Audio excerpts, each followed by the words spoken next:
Welcome back to Steve's Backyard Food. Today we're going to do something a little different. How many of you, probably all of you, have bought one of these spiral hams in your grocery store? During the holidays, it's a really good, inexpensive way to feed a family. There's a large amount of ham on each of these. But when you get into it, you're like, man, it's salty. It's been over-brined, over-processed. Well, I'm going to show you a way today to get rid of some of that brine and have a really good tasting smoked spiral ham. What I'm going to do is unwrap this and I'll get right back. Okay, so I have this unwrapped and they all come with the net bagging and the foil wrap. Then they all have this inner sealed plastic wrap that keeps everything sealed in. I like to do this in a tray or in the sink because there's always a little bit of brine that's in these and you don't want to make too much of a mess. Next to me here I have a bucket of water, cold water, my clean bucket. And what we're going to do is we're going to put this ham, this biggie, into this bucket. I'll have to add a little more water to get it covered. And we're going to put it in my extra refrigerator for 24 hours minimum. And it will de-brine that ham and it won't be so salty. So we'll come back tomorrow. I'll show you how we take it out, dry it off, and I'll get it in the smoker. And we'll smoke a spiral ham. And tomorrow night we'll have smoked spiral ham for supper. All right, so here we are. I have it in the fridge in its spot. It is completely submerged in cold water. And we'll just slide it here in the fridge and leave it sit for 24 hours. Now what I'm gonna do is check on it every 2 or 3 hours, and I will be changing out the water, giving it fresh water throughout the day. So that it'll continue to de-brine and stay fresh. So we'll check back later.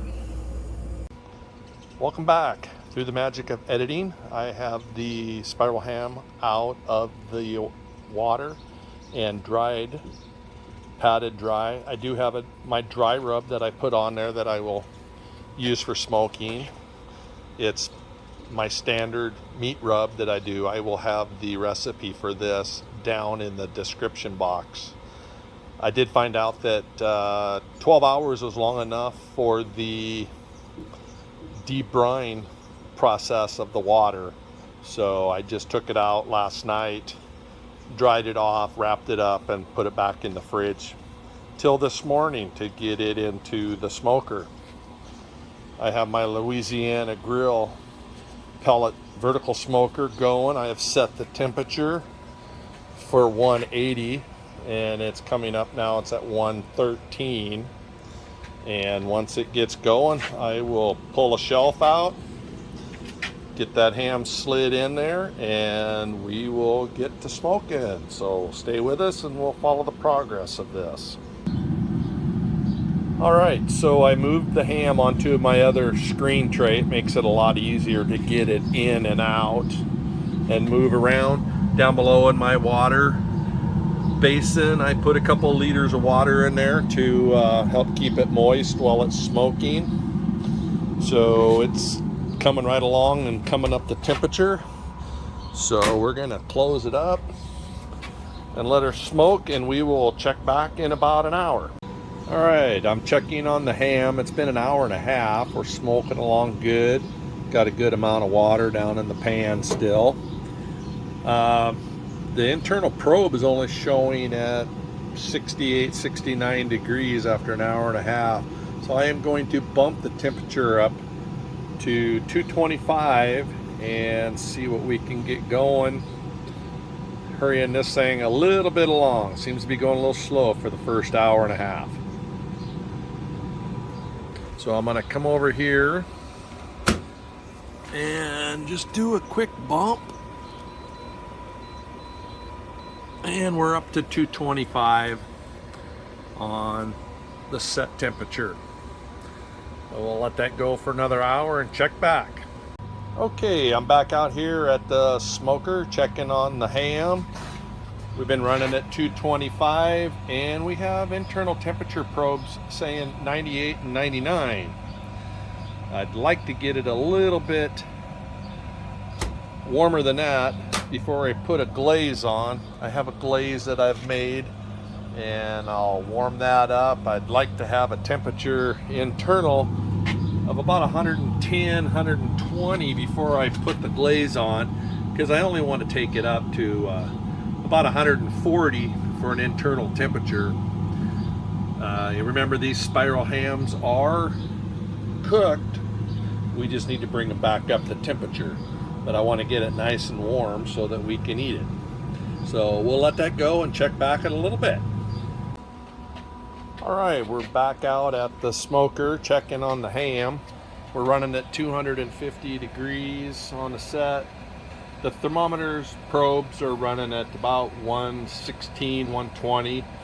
I have two different probes in right now. And it's time to do some basting on this bad boy. Gonna put a glaze on it. So let me get it out of here and we'll get it glazed up and get her going again. Well, I have the ham out of the smoker and I have my glaze here. I will put that recipe in the description box down below, but I just want to brush a little of this on and get a nice coating on it, and then we'll get it back in there. But you can see what I'm doing here, just a nice coating of this glaze that will melt on and glaze over. So I'll get that finished and we'll get back. Okay, as you can see, I have this all glazed up. I think I zoomed in there a little too much. As you can see, I have it all glazed up. Got a nice shiny coat on this thing. And we're gonna let it run for a little while. Get nice and glazed up until we reach our temperature that we want.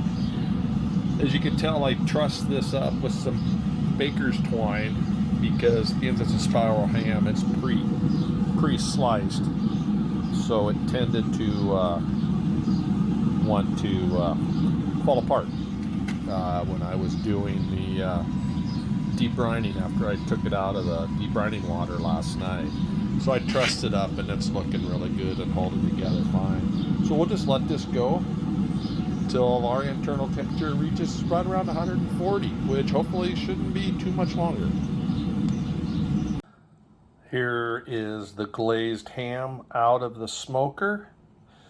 It's reached its temperature of 135 and I brought it in to rest. It's ready to eat. I'm pretty sure we've changed that flavor profile quite a bit from that briny holiday spiral ham. Let's give her a cut here. Try a piece.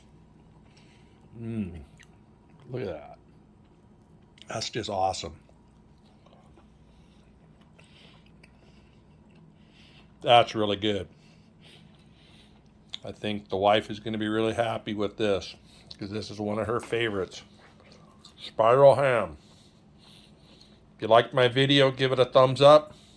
Subscribe to my channel.